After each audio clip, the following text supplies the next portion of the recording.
it seems as if you don't get your value. You bang around and get sort of sidetracked, and disconnected is too strong a word, but you pinch off your connection to your source. So even though you are still contributing, you don't get the positive feedback.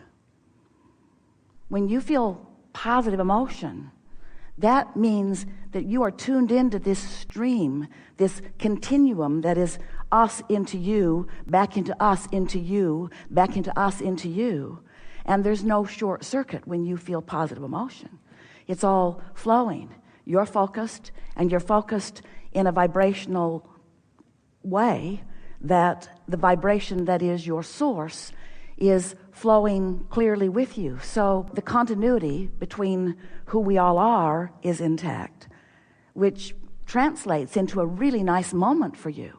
It's a moment of clarity, because a feeling of split energy is not clarity, that's confusion.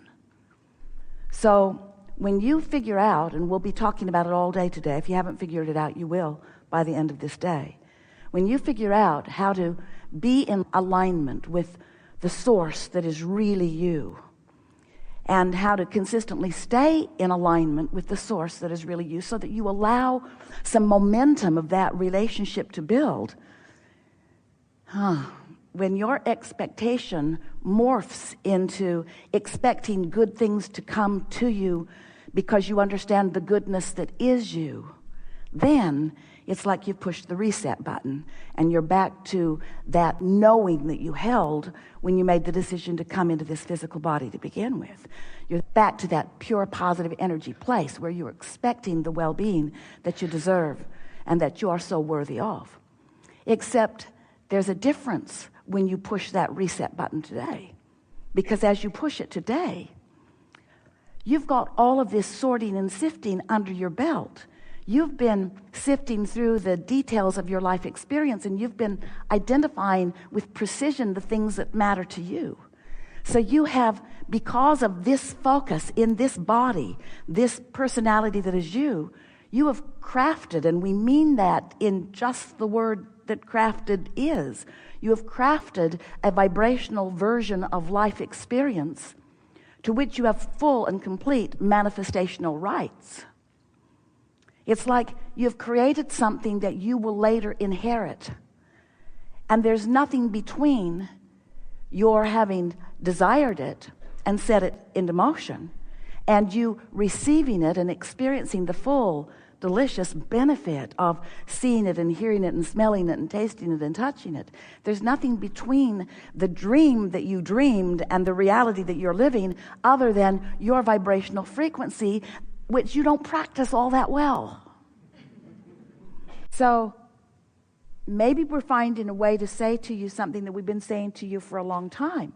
Sure, the manifestation is something that you care about, and it's coming, wanted or unwanted. The manifestation is coming from the path that you're on. But it really is being on the path that's the reason that you're here, you see. So if somebody said to you, there is no final destination, there is no final destination. If someone said to you, you're eternal, you're eternal. There's no final destination. You are eternal. But you have the choice of feeling good now on your way to never getting it done. Or you have the choice of feeling bad on your way to never getting it done. Which do you choose? And if you can take the destination out of it and just choose the path, the good feeling path or the not good feeling path, then everything gets simpler, because it's the fixation on the destination and the fact that the destination hasn't manifested yet that is the reason that you're on that path. That was so good. We're going to say it again. We're going to say it again in another way. Your fixation on the manifestation and your keen awareness of the fact that it hasn't manifested yet is the reason that you introduce the resistance into the equation, which is what puts you on that not good feeling path. Did you get that? So we've been saying to you for a while, take the money out of the equation. Take the end result out of the equation. And that's what this determination to get on the high-flying disc is. What are you doing today? I'm getting on the high-flying disc. Why? Because I like being on the high-flying disc. Well, but what does that mean? It means I feel really good on the high-flying disc. But where does it lead to? It doesn't matter because I'm on the high-flying disc. Well, why do you do it? Because it feels so good to be on the high-flying disc. But what does it get you? Feeling good on the high-flying disc. But where are you going with that? It doesn't matter because I'm on the high-flying disc. But why do you do it? Because it feels so good to be on the high-flying disc. But where is it leading? Doesn't matter. I'm on the high-flying disc. But where is it leading? To more good-feeling things. Like what? It doesn't matter because I'm on the high-flying disc. And we know that just seems ridiculous in this world where you have planned and set goals and been deliberate and gone to school and got grades and have all kinds of people that are analyzing everything that you do in relationship to everything that everybody else is doing. And we say, stop it. Stop comparing yourself to everything and compare yourself to only one thing, which is your relationship with your source. And your source is on the high-flying disc. So this is what we really want to say. Those of you who've been listening to us for a while are about to have a breakthrough. So just sort of focus in here and hear this.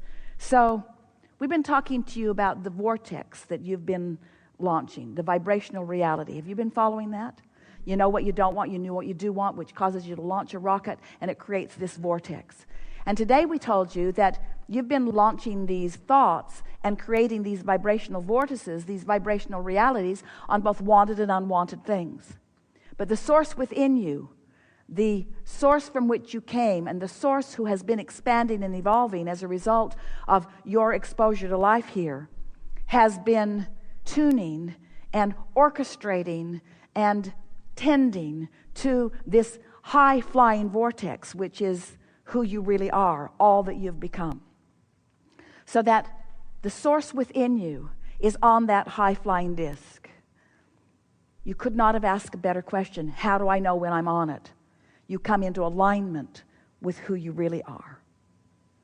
When you're on the fearful disc, you come into alignment with the fearful thoughts you thought.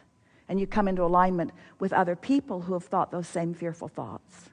And you come into alignment with experiences that aren't fun when they come, that bring you fear when you think about them or when you experience them. When you're on the frustration disc, you rendezvous with others who are frustrated, and you rendezvous with bad traffic and incoherent others. You rendezvous with disorganized others. But you don't rendezvous with the source within you on the ornery disc. And you don't rendezvous with the source within you on the fearful disc. And you don't rendezvous with the source within you on the hopeful disc. You rendezvous with the source within you on the high-flying disc, you see. That's how you know. That's how you know. When you consistently rendezvous there and you begin thinking thoughts, you begin to feel energy moving through your body. Visceral energy you can actually feel. Esther is sitting, writing on her focus wheel with her magic pen and waving her pen around in the air, and it feels to her as if she has the power of the universe, and she does, at her back, and she does, flowing through her focus toward whatever it is that she is choosing. World events, doesn't matter. Doesn't matter how big or small her object of attention is. She can feel that energy coursing through her body when she's on that high-flying disc. There's no mistaking when you're on the high-flying disc. Your elation goes higher and higher and higher and higher until you've got energy running through your body. Are any of you getting it now? Are any of you beginning to feel that rhythm, that energy moving through you? And when you are in that state of focused being, with that kind of energy coursing through you, and you are looking outward to anything that you care about, you are moving down that path toward it. That path is being widened and deeper. It is more logical that you and others will follow. You are creating a current that means that not just you will go down the path, but others who are also on their high-flying disc, we swept in that path with you. So that the thought that you think is just your thought is never just your thought. It's a collective thought. It's coming from a collective consciousness. It's coming from the high-flying disc. You see, there's no mistaking the difference between the high-flying disc and the less than high-flying disc. There's no mistaking it. And in 30 days, you will have taught that to yourself. Esther was at the beach the other day, and her little kids are trying to learn how to surf, and they're using boogie boards, and no one knows what they're doing. They just sort of splash around, and occasionally a wave gives them a good ride.